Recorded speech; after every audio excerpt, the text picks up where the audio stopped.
अकोला अकोट रोडवर दुपारी भीषण अपघात झाला। 47 वर्षीय अजमत खान यांना वेगाने आलेल्या ट्रकने जोरदार धडक दिली। उपचारादरम्यान त्यांचा मृत्यू झाला असून नागरिकांनी पडून जाणाऱ्या ट्रक चालकाला ताब्यात घेत पोलिसांच्या हवाली केले। अकोला अकोट रोडवर सोमवारी दुपारी घडलेल्या अपघातामुळे परिसरात खळबळ उडाली।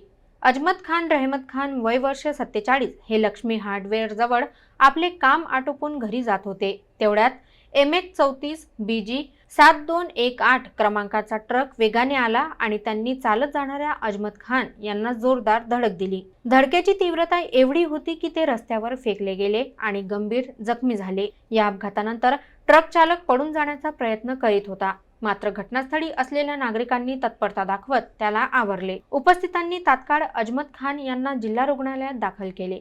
डॉक्टरांनी त्यांच्यावर उपचार सुरू केले, पण जखमा गंभीर असल्याने काही वेळातच त्यांचा मृत्यू झाला। पोलिसांनी घटनास्थळी पंचनामा करून ट्रक चालकाला ताब्यात घेतले असून अपघाताबाबत पुढील तपास सुरू आहे। या अपघातानंतर परिसरात वाहतूक सुरक्षिततेबाबत पुन्हा एकदा प्रश्नचिन्ह निर्माण झाले आहे। स्थानिक नागरिकांनी वेग मर्यादा आणि ट्रॅफिक नियंत्रणाकडे विशेष लक्ष देण्याची मागणी केली आहे।